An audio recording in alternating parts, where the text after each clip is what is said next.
उसके 7 बेटे थे, 7 बहुएँ थी, 1 बेटी थी। दिवाली से पहले कार्तिक वदी अष्टमी को सातों बहुएँ अपनी इकलौती ननंद के साथ जंगल में खदान में मिट्टी खोद रही थी।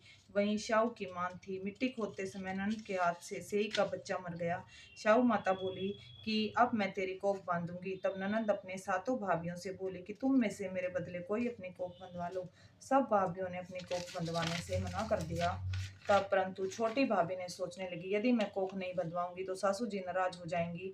ऐसा विचार कर ननद के बदले में छोटी भाभी ने अपनी कोख बंधवा ली। इसके बाद जब उसके जो लड़का होता तो 7 दिन बाद मर जाता। एक दिन उसने पंडित को बुलाकर, मेरी संतान 7वें दिन क्यों मर जाती है? तब पंडित ने कहा कि तुम सुराई गाय की पूजा करो। सुराई गाय स्याऊ माता की भाली है, यह तेरी कोख छोड़े तब तेरा बच्चा जिएगा। इसके बाद से बहू प्रातःकाल उठकर चुपचाप सुरई गाय के नीचे सफाई कराती। गौ माता की बोली कि आजकल कौन मेरी सेवा कर रहा है, जो सो आज देखूंगी। गौ माता खूब तड़के उठी, क्या देखती है कि एक साहूकार के बेटे की बहू उसके नीचे सफाई आदि कर रही है। गौ माता उससे बोली, क्या मांगती है?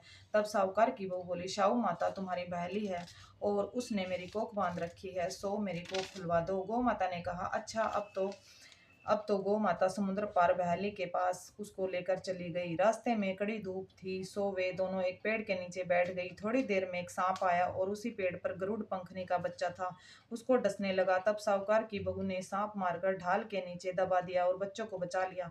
थोड़ी देर में गरुड़ पंखनी आई और वहां खून पड़ा देखकर साहूकार के बहू के चोंच मारने लगी। तभी साहूकारनी बोली कि मैंने तेरे बच्चे को नहीं मारा, बल्कि सांप तेरे बच्चे को डसने आया था। मैंने तो उससे तेरे बच्चे की रक्षा की है। यह सुनकर गरुड़ पंखनी बोली कि मांग तू क्या मांगती है? वह बोली, 7 समुंदर पर शाहू माता रहती है, हमें तो उसके पास पहुंचा दे। तब गरुड़ पंखनी ने दोनों को अपनी पीठ पर बिठाकर शाहू माता के पास पहुंचा दिया।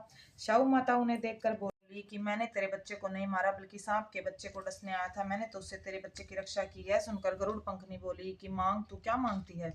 वह बोली, 7 समुद्र पार शाहू माता रहती है, हमें तो उससे के पास पहुंचा दे। तब गरुड़ पंखनी ने दोनों को पीठ पर बिठाकर शाहू माता के पास पहुंचा दिया। शाहू माता उन्हें देखकर बोली, आ बहन, बहुत दिनों में आई। फिर कहने लगी, बहन मेरे सिर पर जूं पड़ गई है। तब सुरई के कहने पर साहूकार की बहू ने सलाई से उसकी जुएं निकाल दी। इस पर शाहू माता प्रसन्न हो बोली कि तूने मेरे सिर में बहुत सिलाई गिरी है, इसलिए तेरे 7 बेटे और बहू होंगे। वह बोली, मेरे तो एक भी बेटा नहीं है, 7 बेटे कहाँ से होंगे? शाहू माता बोली, वचन दिया, वचन से फिरूं तो धोबी के कुंड पर कंकरी हूं।